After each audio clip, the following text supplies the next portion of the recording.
আসসালামু আলাইকুম। আমন্ত্রণ জিটিভির মধ্যাহ্নের সংবাদে।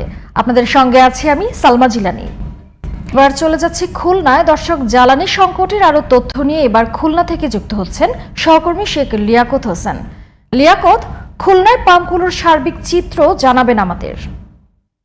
সালমা, আপনাকে ধন্যবাদ। আপনি যেমনটা বলেছেন, খুলনায় 36টি পেট্রোল পাম্প রয়েছে, তার মধ্যে 29টি চালু আছে। এই 29টি পাম্পের আমি এখন রয়েছি খুলনার নতুন রাস্তা মোড়ে জিন্না পাম্পে, এবং সেখানে এইমাত্র তেল ডিপো থেকে তারা জ্বালানির তেল নিয়ে এসে তাদের ট্যাঙ্কিতে দিচ্ছে। এরপরে তেল যারা গ্রাহক আছে তাদেরকে দিবে। তবে এর মধ্যেই আমি আপনাকে একটু দেখাতে চাই যে খুলনার যে তেল পাম্প, সেই তেল পাম্প গুলোর চিত্র। সেটি হচ্ছে, এখানে তেল আসার আগেই অসংখ্য মানুষের ভিড়। সেখানে প্রায় কয়েকশো মানুষ সেখানে লাইন দিয়ে দাঁড়িয়ে আছে। আর কিছুক্ষণের মধ্যে হয়তো তারা তেল হাতে পাবে। আমি আপনাকে খুলনার আরো একটু চিত্র বলি।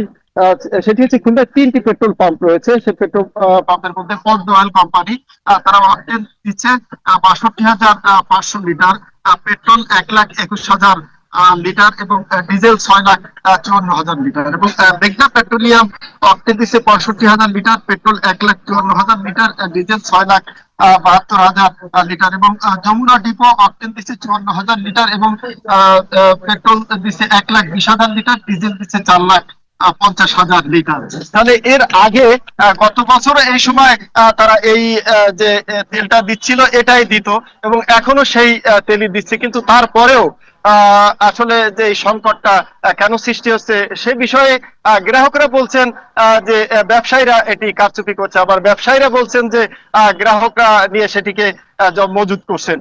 তো এই দুই গ্রুপের যে তর্ক বিতর্ক, এর মাঝে সরকারি ভাবে এখন ট্যাগ অফিসার দেওয়া হয়েছে। ট্যাগ অফিসার এখানে তেল যখন নামানো হচ্ছে তখন তিনি দেখছেন, এবং তেল দেওয়ার পরেও তিনি দেখবেন যে আসলে কতটা তেল গ্রাহকের ভিতরে দেওয়া হলো।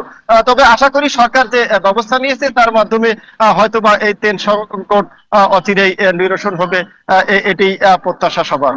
সালমা, এটি ছিল খুলনা থেকে সবশেষ তথ্য। লিয়াকত, আপনাকে ধন্যবাদ।